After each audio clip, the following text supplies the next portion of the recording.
জানিয়ে দিব আজকের গুরুত্বপূর্ণ সংবাদ। প্রথমেই হেডলাইন, পরে বিস্তারিত। সঙ্গে থাকুন। বিএনপি ও এই দলের নেতারা মানসিকভাবে উন্মাদ, বললেন ওবায়দুল কাদের। আদালত বিএনপি নেতা ইশরাককে কারাগারে পাঠালেন। বান্দরবনের যৌথ বাহিনীর সঙ্গে বন্দুকযুদ্ধে 3 কেএনএফ সদস্য নিহত। উপজেলা নির্বাচনের দ্বিতীয় ধাপেও ব্যবসায়ী প্রার্থী বেশি, কোটিপতি 116 জন, বললেন টিআইবি। রাজধানীতে অটোরিকশা চালকদের সঙ্গে বিক্ষোভ, গাড়ি ভাঙচুর, পুলিশের সঙ্গে ধাওয়া পাল্টা ধাওয়া। বিএনপি ও এই দলের নেতারা মানসিকভাবে উন্মাদ, বললেন ওবায়দুল কাদের। সড়ক পরিবহন ও সেতুমন্ত্রী ওবায়দুল কাদের বলেছেন, উপজেলা নির্বাচনে জনগণ যদি ভোট দিতে না যায় তাহলে ভোটগুলো কোথায় থেকে আসে? নির্বাচন কমিশন বলছে 30 থেকে 40% ভোট দিতে এসেছে। বিএনপির কথা ঠিক না। বাস্তবতা হলো 42%-এর বেশি মানুষ জাতীয় নির্বাচনেও ভোট দিয়েছে। 42% ভোটার ভোট দিলে কিভাবে ভোটাররা ভোট প্রত্যাখ্যান করলো? আসলে বিএনপি ও এই দলের নেতারা মানসিকভাবে উন্মাদ। রোববার 19 মে রাজধানীর হোটেল কন্টিনেন্টালে ঢাকা মেট্রো রেলের বাউন্ডিং সেমিনারে শেষে উপস্থিত সাংবাদিকদের উপজেলা নির্বাচনে বিএনপির পক্ষ থেকে সর্বনিম্ন ভোট দাবি করার বিষয়ে ওবায়দুল কাদেরের বক্তব্য জানতে চান। সাংবাদিকদের প্রশ্নের জবাবে তিনি এসব কথা বলেন। ওবায়দুল কাদের বলেন, আসলে বিএনপি ও এই দলের নেতারা মানসিকভাবে উন্মাদ। তারা যা খুশি তাই বলে, তাদের কথার কোনো বাস্তবতা নেই। তারা বাস্তবতা থেকে অনেক দূরে অবস্থান করছে। আন্দোলনে ব্যর্থ, নির্বাচন বয়কট করা এবং নির্বাচন ঠেকাতে ব্যর্থ হয়ে এখন পাগলের মতো প্রলাপ বকছে। আসলে তারা মানসিকভাবে উন্মাদ, এ কারণে তারা আবল তাবল বকছে। আদালত বিএনপি নেতা ইশরাককে কারাগারে পাঠালেন। রাষ্ট্রদ্রোহীর অভিযোগে রাজধানীর পল্টন থানার মামলায় বিএনপি নেতা ইঞ্জিনিয়ার ইশরাক হোসেনকে কারাগারে পাঠিয়েছে আদালত।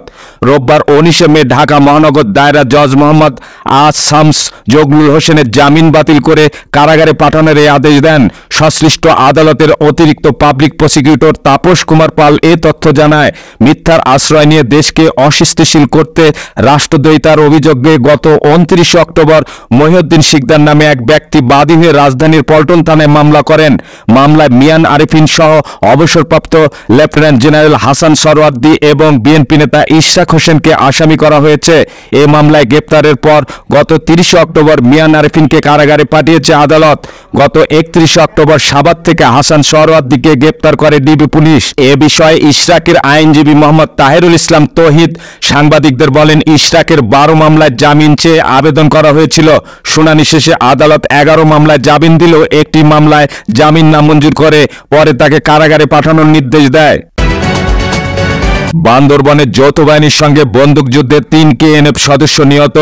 বান্দরবনের রুমায় যৌথ বাহিনীর সঙ্গে বন্দুকযুদ্ধে 3 কুকিচিন ন্যাশনাল ফ্রন্ট কেএনএফ সদস্য নিহত হয়েছে।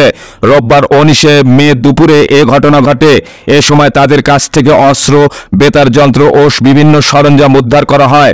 বান্দরবনের অতিরিক্ত পুলিশ সুপার রায়হান কাজেমি সংবাদ মাধ্যমকে এ তথ্য নিশ্চিত করেছেন। পুলিশ সূত্রে জানা যায়, ডেবাচড়ায় গভীর অরণ্যে কেএনএফ আস্তানা গেড়েছে এমন খবর পেয়ে সেনাবাহিনীর নেতৃত্বে যৌথ বাহিনীর অভিযান পরিচালনা করে।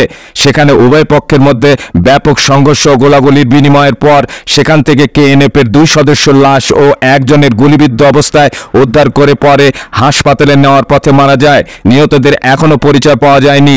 প্রসঙ্গত, গত 2 এপ্রিল রুমা উপজেলায় কেএনএফের সশস্ত্র হামলায় সোনালী ব্যাংকের ম্যানেজার নিজামুদ্দিনকে অপহরণ, পুলিশ ও আনসার বাহিনীর 14টি অস্ত্র লুট, ভাঙচুর এবং 3 এপ্রিল থানচি উপজেলায় সোনালী ও কৃষি ব্যাংকে হামলা চালিয়ে টাকা লুটের ঘটনা ঘটে। রুমার ঘটনার 17 ঘণ্টা পর থানচি উপজেলার সোনালী ও কৃষি ব্যাংকের 2টি শাখা থেকে 17 লাখ টাকা লুট করে অস্ত্রধারীরা। 2টি ঘটনায় পাহাড়ি সশস্ত্র সংগঠন কুকিচিন ন্যাশনাল ফ্রন্ট কেএনএফ জড়িত বলে জানিয়েছে আইন শৃঙ্খলা রক্ষাকারী বাহিনী। উপজেলা নির্বাচনের দ্বিতীয় ধাপেও ব্যবসায়ী প্রার্থী বেশি, কোটিপতি 116 জন, বললেন টিআইবি।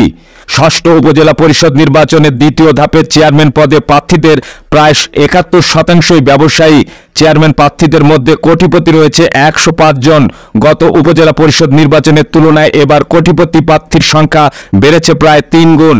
এছাড়াও চেয়ারম্যান, ভাইস চেয়ারম্যান পদে প্রার্থীদের মধ্যে 8 জন কোটিপতি এবং নারী ভাইস চেয়ারম্যান প্রার্থীদের মধ্যে কোটিপতি রয়েছে 3 জন। সব পদের প্রার্থী মিলিয়ে কোটিপতির সংখ্যা দাঁড়াচ্ছে 116 জন। দুর্নীতি বিরোধী বেসরকারি সংস্থা ট্রান্সপারেন্সি ইন্টারন্যাশনাল বাংলাদেশ টিআইবি প্রার্থীদের হলফনামা বিশ্লেষণ করে এসব তথ্য জানিয়েছে। উপজেলা পরিষদ নির্বাচন 2024-এর দ্বিতীয় ধাপে প্রার্থীদের হলফনামা বিশ্লেষণ তুলে ধরতে টিআইবি আজ রোববার সকালে রাজধানীর ধানমন্ডিতে তাদের সংস্থার কার্যালয়ে সংবাদ সম্মেলন করে এসব তথ্য তুলে ধরেন। রাজধানীতে অটোরিকশা চালকদের সঙ্গে বিক্ষোভ, গাড়ি ভাঙচুর, পুলিশের সঙ্গে ধাওয়া পাল্টা ধাওয়া। ঢাকায় ব্যাটারি চালিত অটোরিকশা বন্ধের প্রতিবাদে সকাল থেকে আগারগাঁও ও মিরপুর 10 নম্বর সড়কে সড়ক অবরোধ করে বিক্ষোভ করেছে চালকরা। রোববার সকাল থেকে দুপুর পর্যন্ত প্রায় 30টির অধিক বাস, ট্রাক ও মোটরসাইকেল ভাঙচুর করে বিক্ষোভকারীরা। এদিন দুপুরে পুলিশের সঙ্গে ধাওয়া পাল্টা ধাওয়া ও ইট পাটকেল নিক্ষেপের ঘটনা ঘটে। এতে 3 বিক্ষোভকারী আহত হন। সকাল থেকে সরেজমিনে এসব চিত্র দেখা গেছে। পরিস্থিতি নিয়ন্ত্রণে নিতে সকাল থেকেই ঘটনাস্থলে পুলিশ মোতায়েন করা হয়েছে। এদিকে বিকাল 3:30টার দিকে মিরপুরের যান চলাচল স্বাভাবিক করে দেয় পুলিশ। এর আগে সকাল 10:30টার দিকে আগারগাঁও ও মিরপুর 10 নম্বরের রাস্তার সড়ক অবরোধ করে বিক্ষোভ করতে থাকে ব্যাটারি চালিত রিকশা চালকরা। পরে মিরপুর 1 নম্বর সনি সিনেমা হলের সামনে অবস্থান নেয় তারা।